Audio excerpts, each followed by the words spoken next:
Hello everyone, welcome in PCC academy.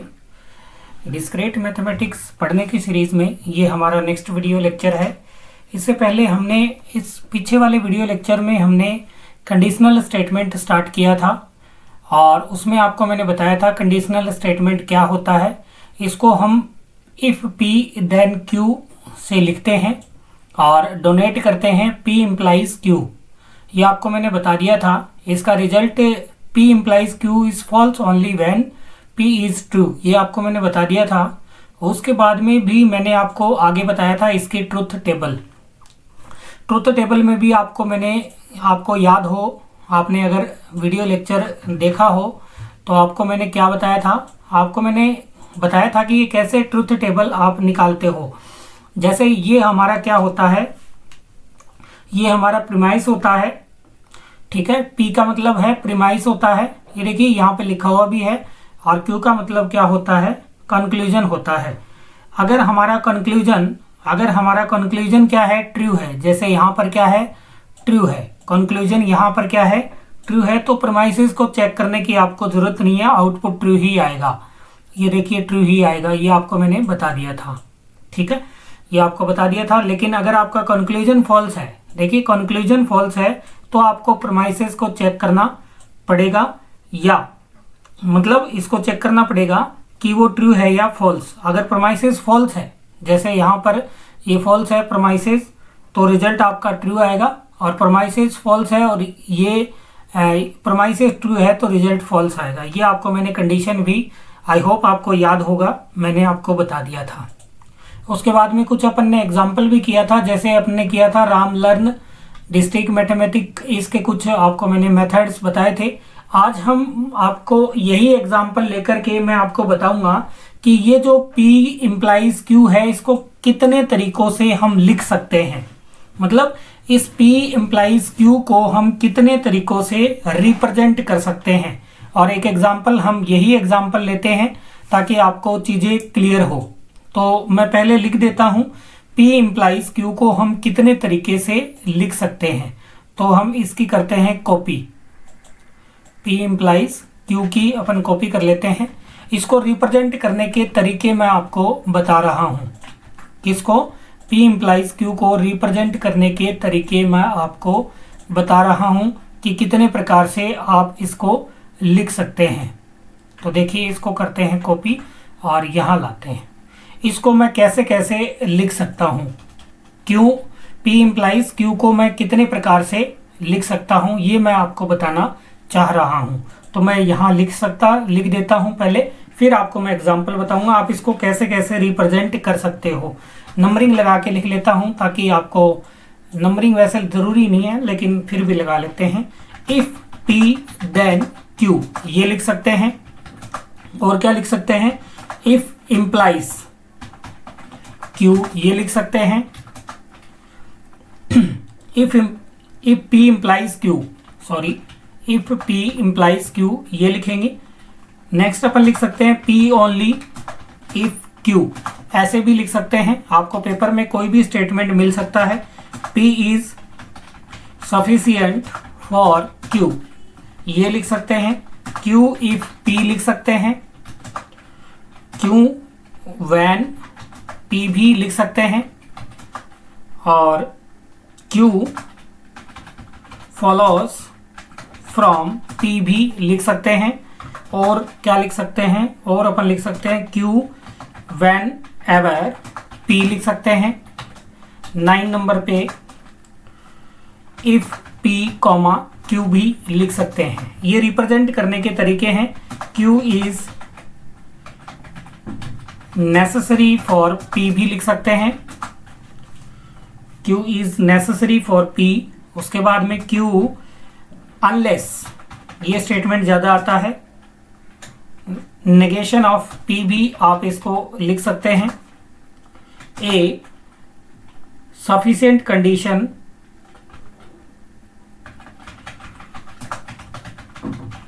For Q is P, ये भी इसको लिखा जा सकता है। और भी लिख सकते हैं, a necessary condition for P is Q। ये इतने जो स्टेटमेंट है इतने प्रकार से आप लिख सकते हैं, रिप्रेजेंट कर सकते हैं। किसको रिप्रेजेंट कर सकते हैं? इसको। इसको कलर कर देता हूं मैं थोड़ा सा। हाँ, अब आपको पेपर में कोई भी स्टेटमेंट दिया जा सकता है। क्या दिया जा सकता है? कोई भी स्टेटमेंट दिया जा सकता है और आपसे पूछा जा सकता है कि इसमें P कौन सा है, Q कौन सा है। तो आपको ये मैंने रिप्रेजेंट करने के तरीके बता दिए हैं। कैसे कैसे लिख सकते हैं एक बार अपन देख लेते हैं। इफ P then Q ऐसे लिख सकते हैं। If P implies Q, P only if Q, P is sufficient for Q, Q if P, Q when P, Q follows from P, Q whenever P, if P Q, Q is necessary for P, Q unless negation of P, a sufficient condition for Q is P, a necessary condition for P is Q। तो इस प्रकार से आपसे कोई भी इनमें से कोई एक स्टेटमेंट देगा और आपसे पूछेगा कि इनमें P कौन सा है और Q कौन सा है। वो एग्जाम्पल भी आपको चिंता करने की आवश्यकता नहीं है। मैं आगे आपको ऐसे फाइंड करने वाले एग्जाम्पल भी आपको बता दूंगा, जिससे आपको किसी भी प्रकार की कोई समस्या ना आए पहचानने में। ठीक है, अब वही एग्जाम्पल लेते हैं अपन और मैं आपको 2-3 इनमें से रख करके दिखाता हूं कैसे हम इनको लिखते हैं। जैसे P लिया अपन ने, प्रमाइस लिया। इस बार राम की जगह ले लेते हैं अमन लर्न्स डिस्क्रीट मैथमेटिक्स। एक लेते हैं Q। अगर वो डिस्क्रीट मैथमेटिक्स पढ़ता है तो क्या होगा?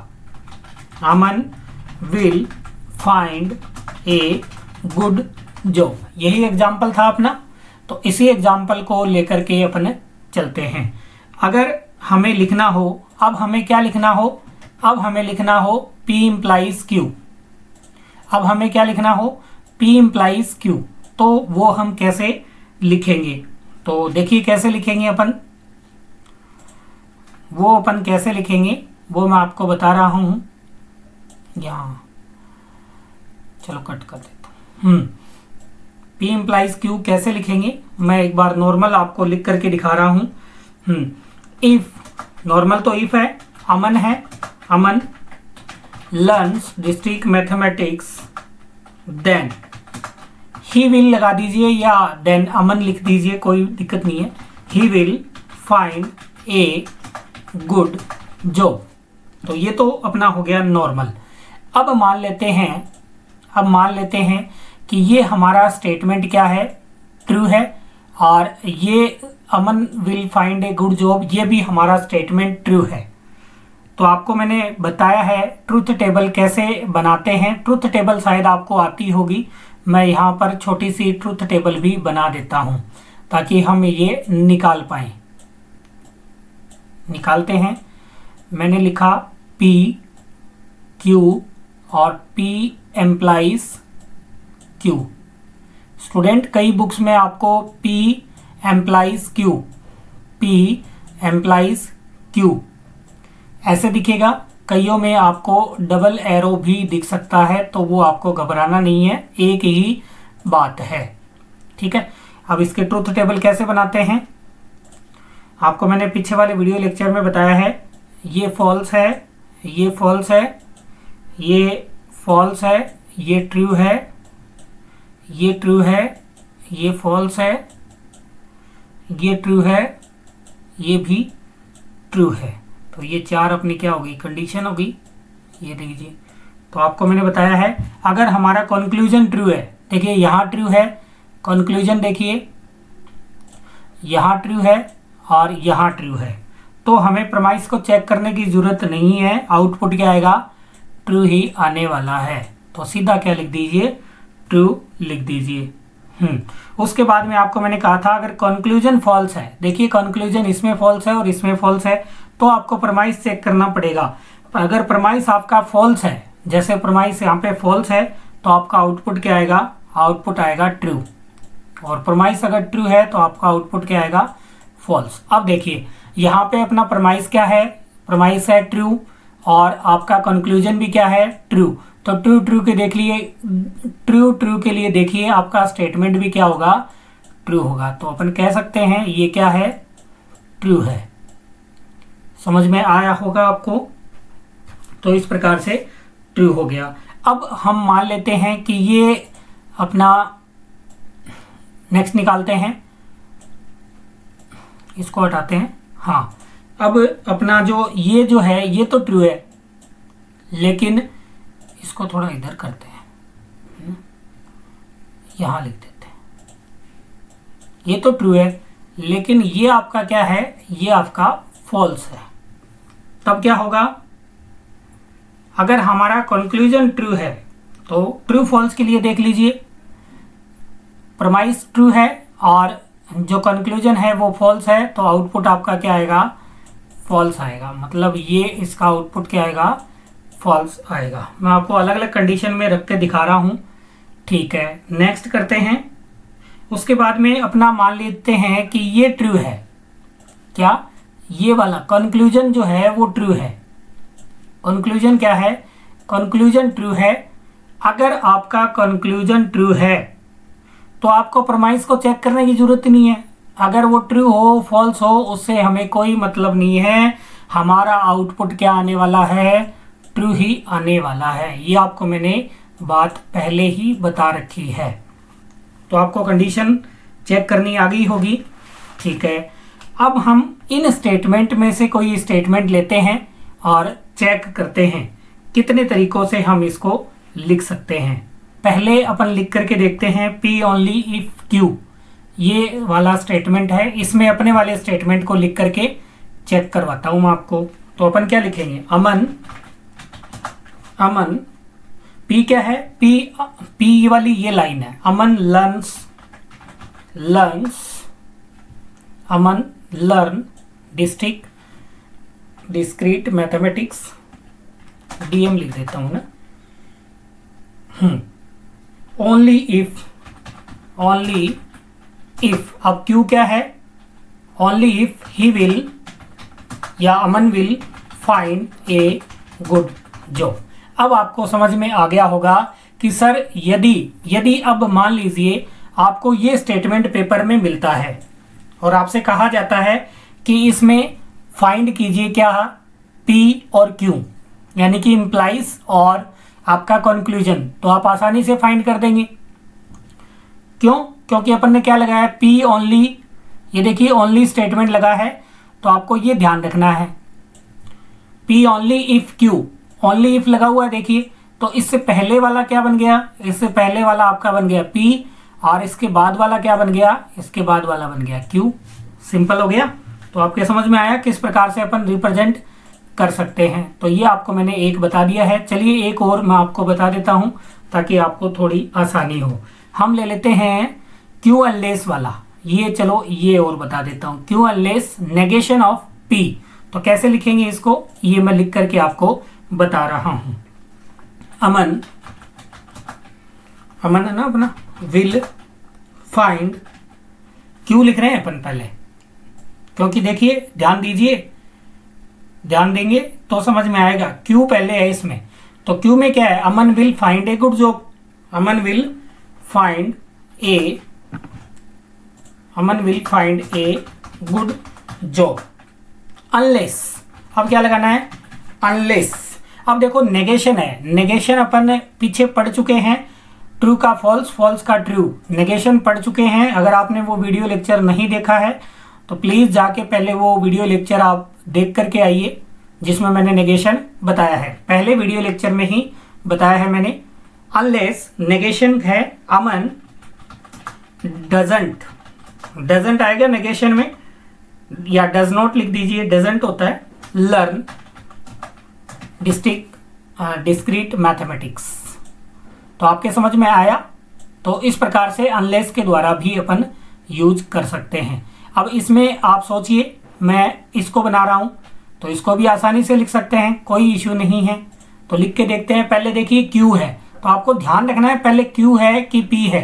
क्यू का मतलब क्या है, क्यू का मतलब है Aman will find a good job, good job, ठीक है। Is necessary for Aman learn discrete mathematics, ऐसे लिख सकते हैं। इफ पी क्यू लिख दीजिए तो कैसे लिखेंगे? इफ पी क्या है? Aman learn discrete mathematics comma he will find a good job. तो आप कोई भी स्टेटमेंट अब आसानी से आपको एक बार पता होना चाहिए कि अपन कैसे कैसे लिख सकते हैं। पहली बात तो आपको पता ही होना चाहिए कि इनको अपन कैसे कैसे लिख सकते हैं। अगर आपको पता ही नहीं होगा तो आप पहचानेंगे कैसे? क्वेश्चन ऐसे आएंगे, आपके पास में एक स्टेटमेंट दिया हुआ मिलेगा, इसमें से आपको ये पहचानना है कि P कौन सा है, Q कौन सा है, इसका आउटपुट ट्रू आएगा कि फॉल्स आएगा। तो आपको पहले तो ये पता होने चाहिए सारे, नहीं तो कैसे पता लगेगा? जैसे अनलेस आ गया, तो अनलेस का अगर आपको पता होगा तो बता पाओगे ना, इसके पहले वाला कौन सा है, इसके बाद वाला कौन सा है। उसके बाद में अगर आप सही छांट लेते हो, सही छंटनी कर लेते हो, ये P है ये Q है, ऐसे ही बता रहा हूं मैं आपको, ये P है ये Q है, वैसे इसमें है ना अनलेस वाले में ये Q है, ये इधर वाला क्या है? Q है, और इधर वाला नेगेशन ऑफ P है। तो अगर आपको ये पता चलेगा तब ही तो आप ट्रू टेबल में फाइंड कर पाओगे, नहीं तो आप P को Q भी मान सकते हो और Q को P भी मान सकते हो। तो इस प्रकार से आपको पहले ये याद ही करना पड़ेगा।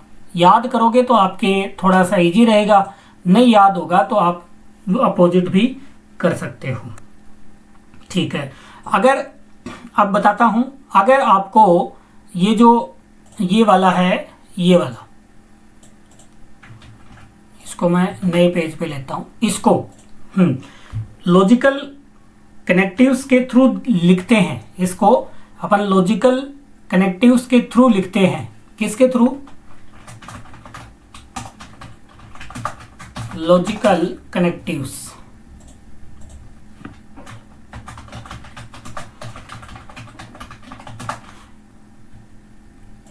राइट थ्रू कर देता हूं ना, राइट थ्रू लॉजिकल कनेक्टिव। तो आप कैसे लिख पाएंगे? इसको मैं लिख के दिखाता हूं आपको। आप लिख सकते हैं नेगेशन ऑफ P और Q, ये इक्विवेलेंट है दोनों, ध्यान रखिएगा। इसको मैं आगे आपको एग्जांपल के द्वारा समझा भी दूंगा। अगर ऐसा लिखा हुआ आए नेगेशन ऑफ P, ये और का सिंबल है, ये भी मैंने आपको फर्स्ट वीडियो लेक्चर में डिसजंक्शन के बारे में आपको बता दिया है। अगर आपने वीडियो लेक्चर वॉच नहीं किया है तो पहले वो समझ करके यहाँ आए। अगर ऐसा लिखा हुआ है तो इसका मतलब ये है, और अगर आपको ऐसा दे दे तो इसका मतलब यही है। ये क्या लिखा हुआ है? P implies Q ही लिखा हुआ है। तो कैसे लिखते हैं P implies Q को? नेगेशन ऑफ P और Q, ऐसे लिखते हैं। तो आपके समझ में आया होगा। आज मैंने आपको कुछ एग्जाम्पल्स दिए हैं और रिप्रेजेंट करने के तरीके भी बताए हैं। ये मैं अलग से वीडियो लेक्चर आपके लिए लेकर के आया हूं ताकि आपको पता लगे कि हमारे पास में क्वेश्चन कैसे आएंगे। आगे हम इस टाइप की प्रॉब्लम भी डिस्कस करने वाले हैं, जिससे आपको पहचानना होगा कि ये P है या Q है, इसके ट्रुथ टेबल में ये ट्रू आएगा कि फॉल्स आएगा। लेकिन आपको पहले ये समझ में आने चाहिए। आई होप आपको ये समझ में आए होंगे और आप इनकी प्रैक्टिस करें, कॉपी में इनको उतारें, कॉपी में उतार करके इनको याद अवश्य करें। मिलते हैं अगले वीडियो लेक्चर में इसके नेक्स्ट पार्ट के साथ में। तब तक के लिए जय हिंद, जय भारत, थैंक यू।